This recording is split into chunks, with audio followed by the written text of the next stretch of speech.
I would like to welcome to the stage Alissa Bickar with CompassRose Development. Thank you. Let's go now. Thank you. Thank you, everyone. It's really awesome to be here in what seems like the Caribbean, a nice warm atmosphere. And I'll be sharing with you today a little bit about how I envision changing the world. And what it's all about for me is freedom.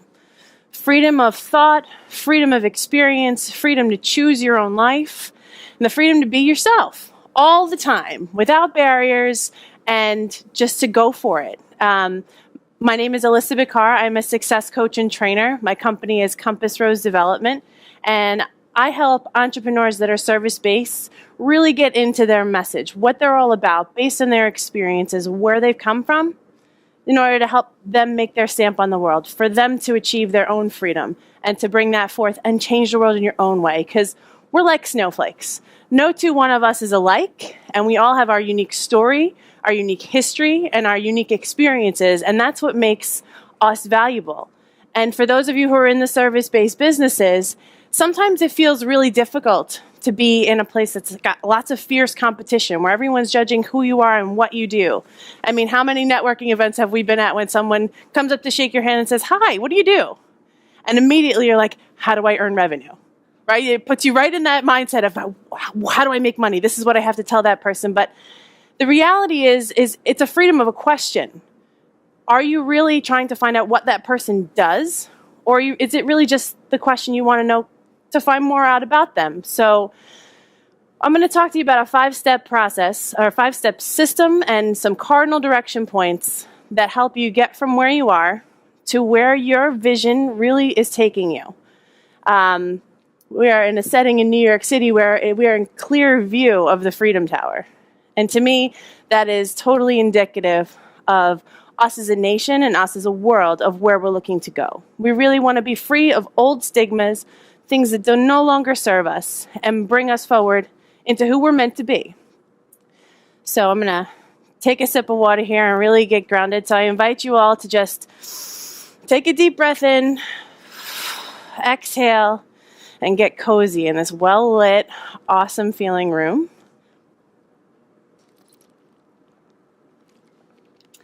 And so the 5 cardinal points, just like the compass rose that is my logo, that represents where I'm going, it has a central grounding point and 4 cardinal directions.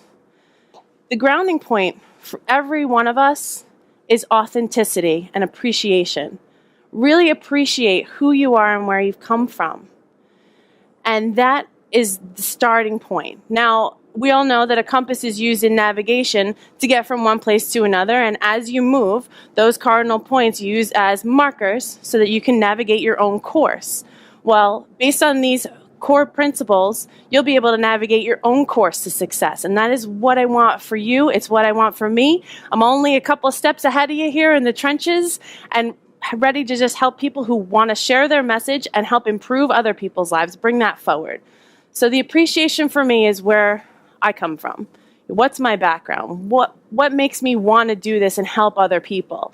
And I come from good stock, entrepreneurial stock. My father was an immigrant that came here when he was 8 and a half. Came from Italy on the literal boat and onto Ellis Island in search of the American dream. He came and built a business and worked his butt off to provide a lifestyle for my family and I. And so having that as a starting point for me, I wanted to appreciate what are my roots. So I never try to forget where I come from. I always want to remember, hard work and discipline is the foundation of all my success. Wondering about where I'm going to go, that's all dreams, that's all plans. But I sometimes feel that I get stuck in my head. And so to get out of that stuck head feeling, come right back into your heart. When you feel like you're thinking too much or it feels like too much of a struggle, come back into your heart and make yourself a gratitude list. I'm here to give you some tangible tips too. So one of the tools that works for me is to make a gratitude list of daily things that happen, things that I'm appreciative of, ways that I've been that have worked, that have gotten me results. And when you start feeling a little bit too heady, start reading those lists. So when you're grounded in appreciation, you appreciate your story, your history. Now, my history doesn't stop with my dad coming over on the boat from Italy. I have been in the corporate structure, business development for franchises, owned my own businesses in multi-level marketing and direct sales. And out of all these things, with my economics background, I'm able to pull off the best practices of all these things. And you know what that is? Being yourself. Holy hell, there's nothing else that I need to be other than me. But we all try on all these different aspects of ways to be in these different roles and hats that we wear. So throughout my career, I've tried on different philosophies, worked in different companies, worked in these structures through many different industries, some desirable, some really alluring, some just plain old boring. I mean, I had 10 years in finance. But at the end of the day, those things that came up were really being true to yourself and identifying with people. How do you really identify with those folks around you? That's where success stems from. And I appreciate all of the times that I screwed up. The only thing that I own in order to make my progress work was all the mistakes that I made. So I'm here to help you shorten your learning curve, maybe teach you about some of the mistakes that I've made along the way. And one of those mistakes is really trying on other people's mentalities. So get really clear on who you are. And in this 5-step process, it helps you identify that. It starts with the appreciation.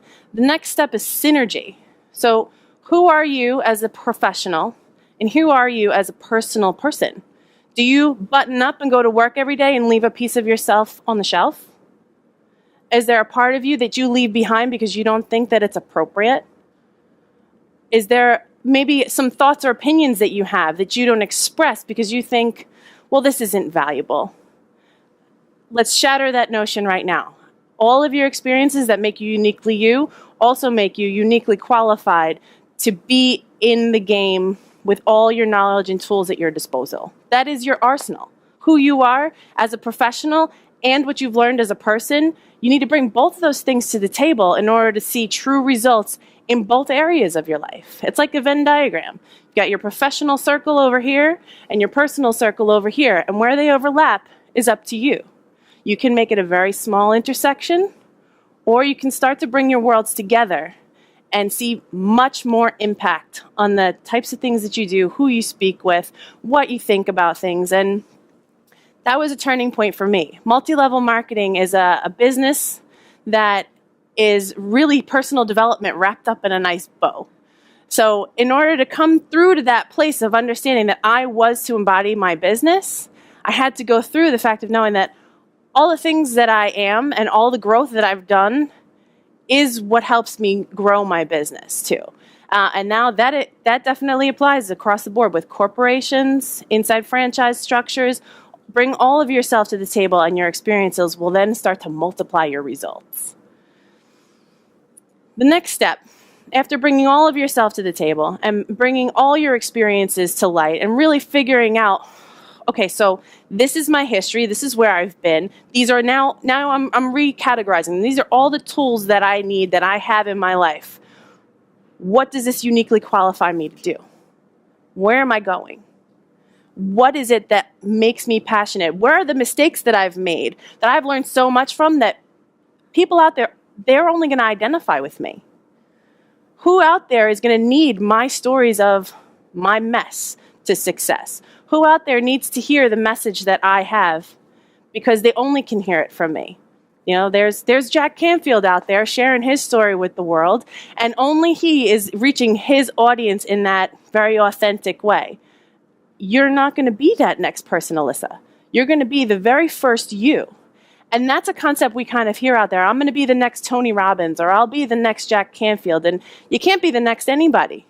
You can only be the first you. So it's up to you to decide where you've been and what that qualifies you to really go out there and do. So this notion of sharing your vision is kind of like networking. Many of us have been in the networking situation where you're shaking hands in a room. Your idea is to meet as many people as possible or meet your qualified prospects. And if you talk about who you are right now, it's only going to get you results for exactly what you're getting right now. So this notion of figuring out where you want to go. Now when you're networking, you can think about it in terms of sharing your vision. Where are you looking to go? What are the types of results you want to achieve? Heads of corporations and CEOs do this, and they enroll people in a vision of where the company is looking to go. And that is how employees become supporters and advocates for that mission. As a service-based business owner, or really in any position in life, you want to enroll people in where you're looking to go. You want to attract people who are passionate in the same ways that you're passionate. You want to talk about the things that you're looking to achieve because that's inspiring. Talking about the weather or getting really wrapped up in talking about what world politics really are downtrodden, that is an energy drain. When you talk about the way things are or the way things ought to be that they're not, brings you down. So I want you all just to do a quick exercise and close your eyes and think about the times when you were the happiest. I want you to literally put a smile on your face and breathe in. And remember all those good times, professional successes, personal endeavors. Soak it in. And now open your eyes. Can you feel your energy shifted? Just in that little 5-second exercise. So think about the good stuff and the more good you want to bring to the world and start sharing it right now. It's your responsibility to go out to this world and to inspire people based on what you know. Give them something to look forward to because it's what the world desperately needs right now. In order for any of us to achieve freedom, we have to start taking action now and really being an advocate for the people in our lives. What's bigger than you that you aspire to bring change to? And it will inspire and enroll people and support of what you're doing. Now, as a business owner, this behooves you. Now you have people who are advocates for your mission, who are talking about what you're doing, who are out there spreading the message. It's free marketing. Who doesn't want that? Right? I see lots of heads bobbing back there. Okay.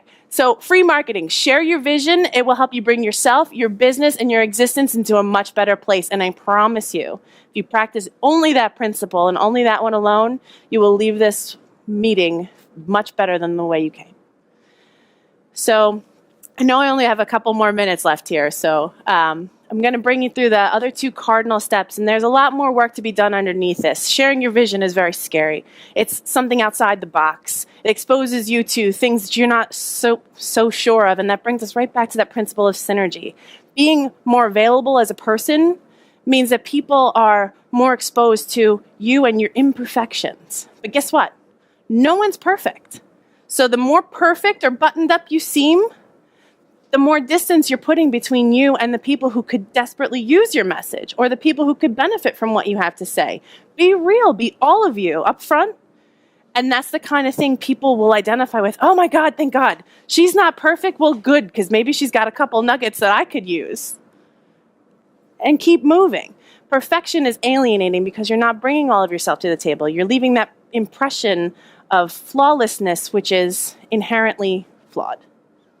None of us can be that. So just be the best you can and be honest and open, embracing of the things that you feel that you lack, because by doing that, it shows more strength. And strength is the next point of reference.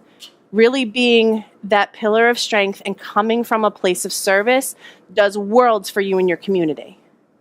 Being that pillar of strength means you're in service to everybody that you meet, and you always want to know who people are, because before people will do business with you, before people care what it is that you have to say, they want to know that you care about them. So come from a place of service, be inquisitive. My quotation came to me in Italian many, many years ago, and it's più domande ci sono, meglio è e meglio sarà, which means the more questions there are, the better it is, and the better it will be. The more questions you can ask of people, the more inquisitive you are about people and their situation and how your experience might better them, puts you in a place of strength. It puts you in a place to be able to be of service to others, to be able to help them with what they're doing. And by the way, if you're in service, you're bound to attract people to support you. In sharing your vision and being holistically that synergistic person we're talking about, it allows you to be of better service to other people in the community and the world at large. And last but not least, my fifth cardinal point is selectivity. You must be selective about who you choose to spend most of your time with, who you choose to do business with, who you choose to spend your life with. The people that are toxic, much like those negative thoughts we were talking about before, drain your ability to be successful. So be really careful about who you choose to bring into your life, especially in the service-based businesses where we think sometimes, hey, if it's business, it's business. I need more revenue. I need more income. I'm going to do business with the people who are coming to me. And that's just the thing. If that person or that business or that entity doesn't match where you're looking to go in your vision, it's not a good match for you. It has to be a good energetic match. You need to select that type of person. Anyone who brings you down is going to bring all your successes down across the board. You wake up and stub your toe and have a bad day and you start cursing when you're in traffic on your way to work, that sets the tone for your day, am I right? Well, set your tone in a different way. Select people who make you feel good, who make you feel like you're on the right path, people who allow you to be more of who you are, and you'll start to see that synergy come right into focus. It is up to you to create the life of your dreams, no one else's. And that freedom only lies in the choices you make for your life. So choose wisely. Be selective. Say, hey, you know what? I have a lot of things to offer this world, and I know that if I feel good and I'm on purpose, that people will respect me more so than when I try to be something I'm not or try to create someone else's perfect vision of reality, because mine is unique and so am I. So if you leave here today, I want you to go out and be free to be who you are, achieve your own freedom, make your own choices in life, and make money while doing it. Thank you so much for having me. It's been a pleasure.